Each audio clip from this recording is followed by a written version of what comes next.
Welcome, Virgo. It's your in-depth monthly forecast for March 2026. I'm going to give you an overview of the big themes to begin with, including the total lunar eclipse in your sign on the 3rd. But then on screen is your event chart right at the start of the month. I'm going to unpack that for you, share the opportunities and the challenge, but then I'll go through each of the influences frame by frame to give you a clear picture of what you can expect in terms of relationships, finance, work, and general energy. I'm astrologer Patrick Arundell. A very warm welcome.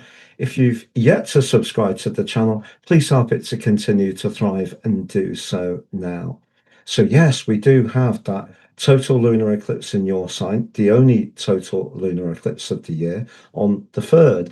But on the 2nd, a very important event, Mars thrusts its way into your opposite sign. And that can be intriguing because you can see you have a big cluster of energy in the 7th house, which Mars is going to join up with. The 7th house can be about relationships, and you have the fated North Node and also the lovely Venus there, and also your ruler Mercury, yet in retrograde. What's the significance of them being joined by Mars? But as the month goes on, Mercury will go direct on the 20th, which will be a relief. But Jupiter also goes direct on the 11th. And Jupiter's been in your friendship sector since May last year. But over these last months, rewinding in the feeling sign of Cancer, it's possible that around some long-term hopes or even around some friendships, things may not have gone quite at the pace you would like. So that's helpful. But we also have Venus moving on the 6th into the sign of Aries, where she's debilitated. What's the significance? She also meets the newly arrived Saturn and Neptune. That's intriguing. And then on the 19th, a glittering new moon in your opposite sign of Pisces, but in a very fresh angle with Uranus. And that looks really exciting if you're wanting to connect to new people in the following month. But on the 20th, we have the start of the astrological year. Sun returns to Aries, the beginning of the story, but also provides a backdrop for the following quarter, 13 weeks. But in the last 10 days of this month, for the first time in 29 and a half years, in the case of Saturn, and in the case of Neptune, for the first time in 150 years, the Sun is going to meet them in the sign of Aries. And that could be very, very powerful for you personally, because the 8th house can be about where things can come to an end. And of course, Saturn can be limiting, but it also could be where you can show your savviness around the marshalling of long-term resources.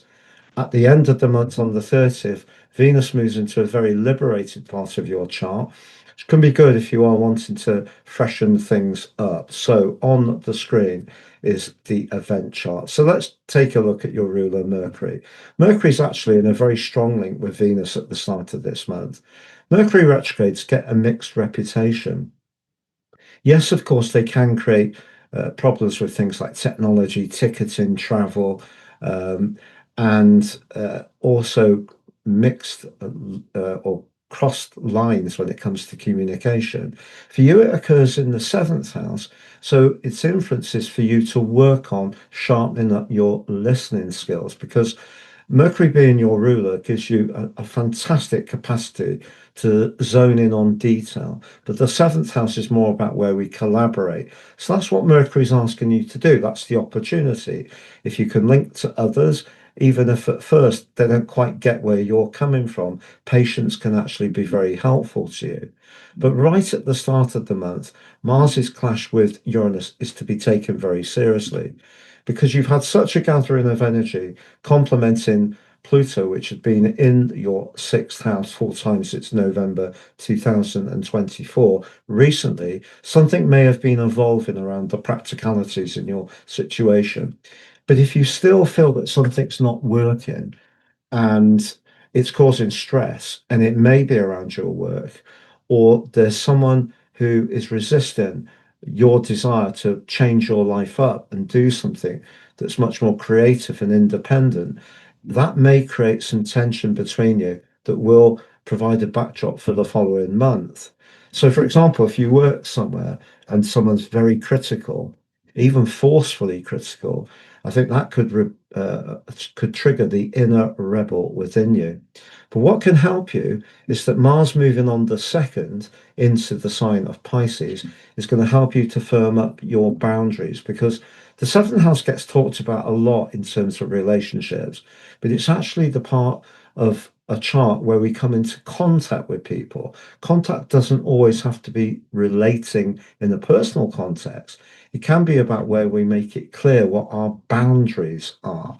And Mars can be more assertive. So although Mars may not be at its absolute feisty best in terms of its rulership of Aries, or its sultry best, its rulership of Scorpio in Pisces, for you it can help you to push back if someone has been taking your goodwill for granted. Now, the other way it can work out positively for you, despite Mercury's retrograde, is it can give you more confidence if there is someone you're really attracted to. So, over the following 6 weeks, from the 2nd of this month, you can assert your boundary, take the lead more, but use the charm and the guile of your ruler Mercury and the desire of the Sun and the instincts of the North Node. So something really positive and significant could happen around a relationship. But we have to be realistic. Not everyone's relationship is thriving. And at all times in all relationships, there are points when things are a bit on the low side or even come into a close. That's the cycle of life. And the cycle of life for you is now represented obviously by Saturn, which rules the cycles of time. So it's possible as Venus moves out of this sector on the 6th into that 8th house, connects with Saturn by the 8th and the 9th. If there's someone who you just feel is never, ever going to really be collaborative, they're never, ever going to respect what you put in, the confidence and thrust of Mars, the rebelliousness of Mars in that right angle with Uranus, and Venus moving on to Saturn could give you the confidence to bring something to a close which isn't working. But this could feel quite psychological. And because at the start of the month, the moon is in the 12th house for you, which can make you more sensitive to where you feel people may not be as loyal, trustworthy, or committed, it's also in a very powerful opposition with Pluto. So even if you try to resist some kind of change, that's a link that can stir things up. But just know, Virgo, that as we come into the month and the month goes on, the sun moves forwards a degree every day. And every time it does, it's inching towards that wonderful trine with Jupiter. Jupiter rules traditionally the sign of Pisces, so a mutual receptivity. So if there is someone you are collaborating with and it's going really well, Venus moving into Aries, where it's detrimented and joining with Saturn, is not going to knock that relationship off course. So we always have to widen the lens, and that's very important for Virgo people as well. Your natural precision and appreciation of situations is very strong, but it can make it more difficult to just see the big picture. But that brings us to that total lunar eclipse of the 3rd.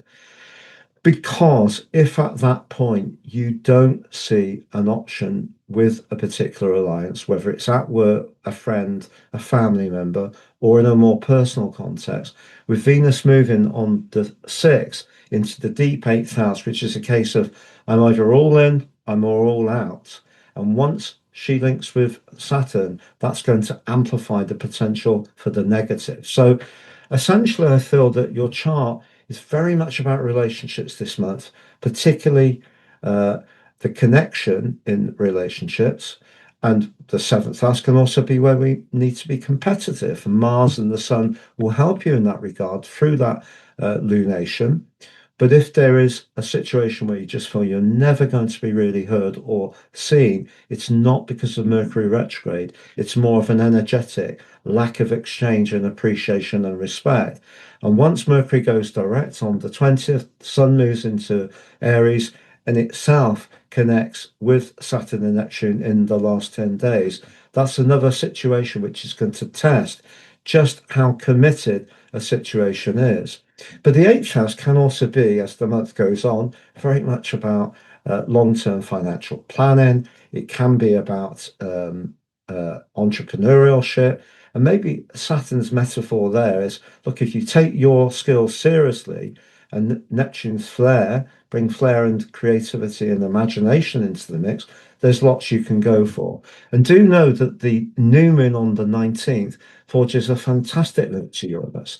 So even if one tie did close or one relationship ended professionally, or you left a job because you don't really like the people, an opportunity can be manifested from the 19th through a month, but it might happen quickly and it may require you to make a snap decision.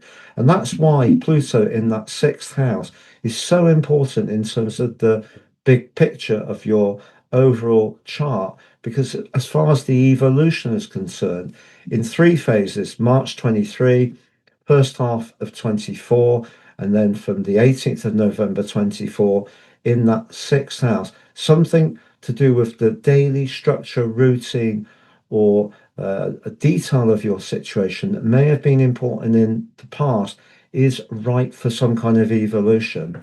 And you're going to feel this particularly when the Sun forges a very powerful link to Pluto towards the end of this month. I'm just looking to get the exact date. It's the 25th.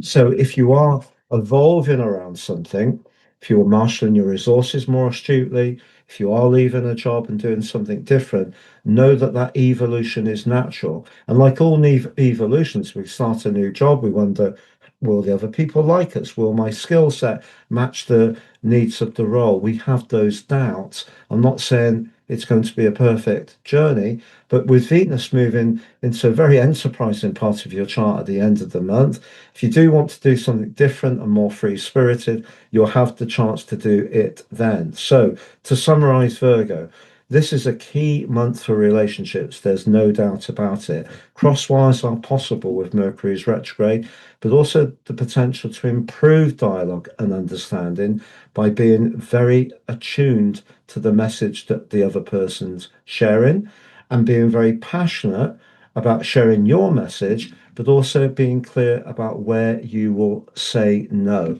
And that's Mars moving into the seventh house. The eclipse energy is really a little bit of a juggle. If you feel that you're giving too much in a relationship and losing your identity, the eclipse in your sign on the third is saying don't give too much away. You can be very giving, but so can the sign of Pisces. So it's important to have those strong boundaries, which Mars can help you with. Now, Venus does forge a delicious link with Uranus at the start of this month, and the new moon on the 19th also links very enterprisingly to Uranus. So be open to fresh and different people. It could come from travel too. But when it comes to your long-term finances, your work, or an ongoing relationship that you've had a very long time, a test will show itself around the 8th or the 9th and in the last week. But no one's going to leave your world who's truly right for you. So this can be a huge month of opportunity, but most of it's an opportunity to set your stall out when it comes to how people perceive you. If you're too giving, they may take you for granted. If you're too obliging, you may lose your sense of identity. Important to work on your identity with that lunar eclipse, but also very positive things are possible in relationships if you get better at leaning into what other people want, but also very clearly saying what you won't do. And then in terms of Jupiter moving direct on the 11th, some of the friendship dynamics that may have been a bit stilted can start to shake up and improve even before the end of this month as Mars moves forwards and links up with Jupiter too. To understand what Saturn's holding for you, Virgo, over the next 2 years, please click on the video on the screen or join us at my new website at patrickarundell.com. It'd be great to have your company. You can also order your personal forecast either in natal or draconic format. If you order the natal package, there's 50% off. Please apply Astro 26 at the checkout. If you want draconic, your soul karmic package, there's 50% off. Please apply Draco 26 at the checkout. Both provide searing insights, great value, very accurate, and totally unique to you.